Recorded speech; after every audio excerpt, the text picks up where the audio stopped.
Welcome to part 5 of SCOM integration with Node.js. In this section, we will start writing the code for our server.js file and set up the routes for handling SCOM uploads. First, we import Express and path at the top of our server.js file. Express will handle our server and the path module help us work with file and directory paths. Next, we initialize our Express app and set the port 3000, which will be the port our server listen on. After that, we import the SCOM routes by requiring the scomroutes.js file, which we will create in the routes folder. This file will handle the logic for uploading and managing SCOM packages. Now we add middleware to our app to handle incoming JSON data using express.json. This will allow our server to properly parse any JSON bodies sent with request. We also define two static directories using express.static. The first is the public folder, which serves our HTML and other static files, and the second is the uploads folder, where we will store the SCOM files after they are uploaded. Then we use the SCOM routes by adding app.use. This will allow us to manage routes especially for SCOM related functionality.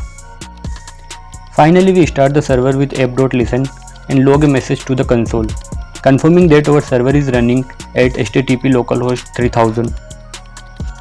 Now we have set up our server.js file. Let's move on to writing the logic for uploading and extracting SCOM files in our routes folder. First, we import the required modules: Express for routing, Multer for handling file uploads, Unzipper for extracting zip files, and FS for working with the file system. Next, we configure Multer to define where and how to uploaded SCOM packages will be stored. We specify the uploads directory and ensure that each file gets a unique name by prefixing it with the current timestamp. We also set a file size limit of 100 MB to avoid excessively large uploads. We then create a post route at upload, which is responsible for handling the SCOM package uploads. Inside this route, we call upload function to process the file, and if there is an error during the upload, we send a response indicating that the upload failed. Once the SCOM file is uploaded successfully, we use Unzipper to extract the zip file into a unique directory inside the uploads folder. After the extraction process complete, we generate a URL pointing to the index.html file of the SCOM package.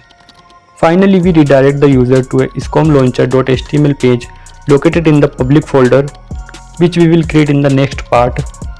We pass the SCOM package launch URL as a query parameter so the course can be loaded dynamically. Now that we have set up everything, it's time to run the application. First, open your terminal and type the command node server.js. This will start our server and you will see the message confirming that it's running. Now open Google Chrome or your preferred browser and navigate to HTTP localhost 8080. This will load the HTML page where we can upload our SCOM file.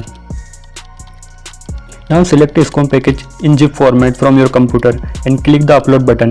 Once the upload and extraction process complete, you will receive a response message saying file uploaded. This confirms that the SCOM file was successfully uploaded and extracted. As you can see, a new folder is created inside the uploads directory. This folder contains the extracted contents of SCOM package, including the essential index.html launch file. In the next and final part of this series, we will implement the SCOM launcher, where we will dive into how to load and run the SCOM content within the browser. If you found this video helpful, please make sure to hit that subscribe button and turn on notification so you don't miss out the next part. Thanks for watching. I will see you in the next video.